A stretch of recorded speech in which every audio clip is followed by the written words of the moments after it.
Hello, welcome to all.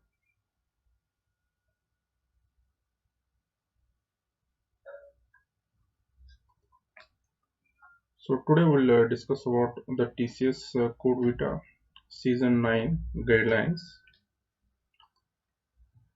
So today, 8th August 2020 at 3 p.m. 8th August 3 p.m. to 9th August 3 p.m. TCS Code Vita Season 9 is scheduled. So TCS has announced the first round of Code Vita, that is pre-qualified zonal round, on 8th August, that is today. The pre-qualifier round will be conducted over 24 hours window. Each participant is provided with 6 hours of time to solve the questions.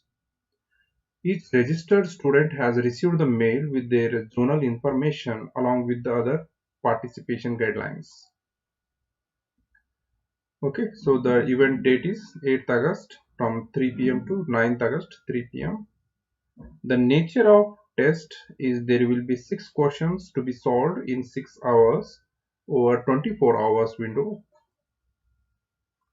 The questions will have a range of simple type questions, medium, and the questions.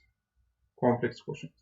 Submit the solutions to the question only in the supported languages like C, C++, C hash, Java, Perl, Python, Ruby, and PHP.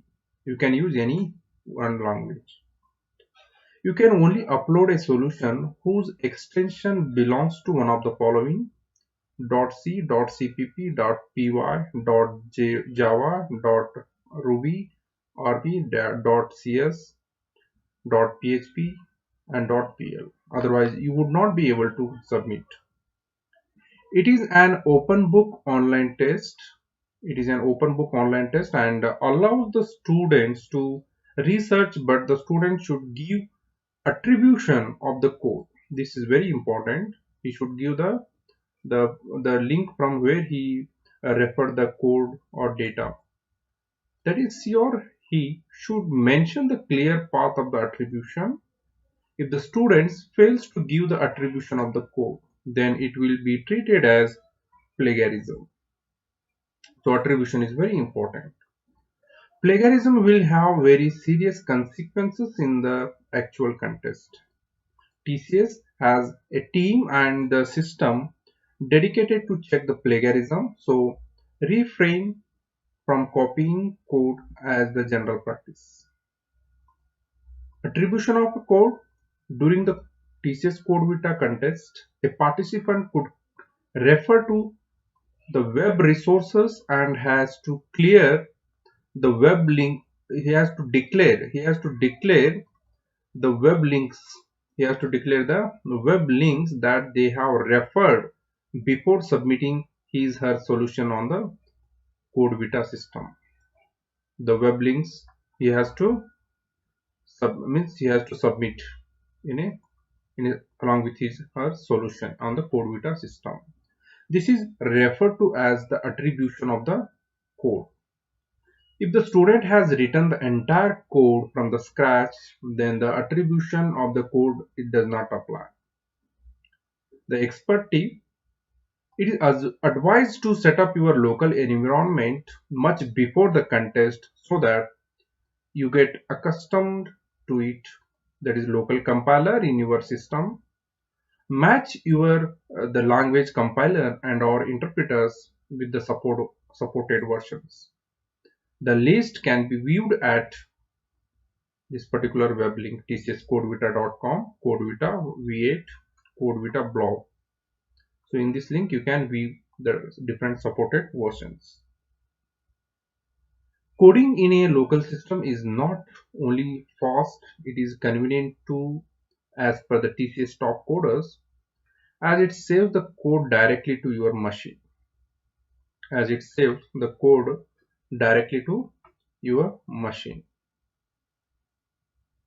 Coding online invokes you to submit twice, once for public test case and then the final submission for private test cases. Okay, the coding that online that invokes you to submit the twice, once for the public test case, and then final submission for the private hidden test cases. Compiling offline allows you to upload the final solution only once and save the time. The emphasis is on problem solving than on syntax. This is very important. The 11th point, presentation error status. That presentation error that comes when your program output differs from the expected output by a white space character. The code is correct, but there is a difference in the white space character. Even if your program shows this status, your program is considered as solved, so don't try to get it in accepted status and move on to the next problem. Both accepted and presentation error status are same. If either of these two status come while evaluating your program, consider it as solved and move on to the next problem. Rush hour. To avoid the 10 to 15-second delay for each code submission, avoid the rush hours, that is 3 p.m. to 11 p.m. and 8 a.m. to 3 p.m. The traffic is comparatively less from night 12 a.m. to 7 a.m. So the traffic is very less during the night time. So better to choose this particular time for your submission or to solve the or to attend the test for the 6-hour duration. If any student has not received the email for taking the Code Vita 9, so TCS Code Vita 9 session, then she or he has not completed the registration process successfully. Successfully registered students, they have already received the email for taking the Code Vita 9 along with the important updates of TCS Code Vita Season 9 Round 1, including the general instructions, facts and best practices regarding the Code Vita for hassle-free coding experience. So this whatever I am reading, this document is received by all the students. The students mapped to Zone 1 only may verify their login credentials with this address from 3 p.m. August 5 to, so this date is already over, and please log into the campus commune from your laptop or desktop. Visit this particular link for updates and download the general instructions and all. So to address a query during the round 1 unanswered in above link, please mandatorily use the below query template in the mail body itself for faster resolution and send it to the helpline. These are the, if suppose if your any query is not answered in the above points, so you can send your queries to these two. So this link, the first one is for the campus commune and second one is for the WIT organization. TCS Code Vita Season 9. So these are the query resolution template.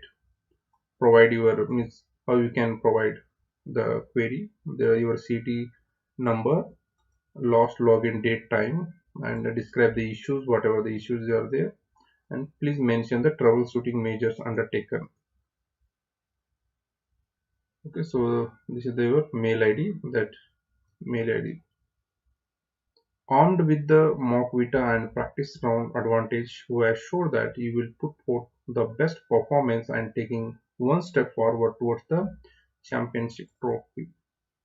For any query issues, so you can contact to the TPO. Thank you.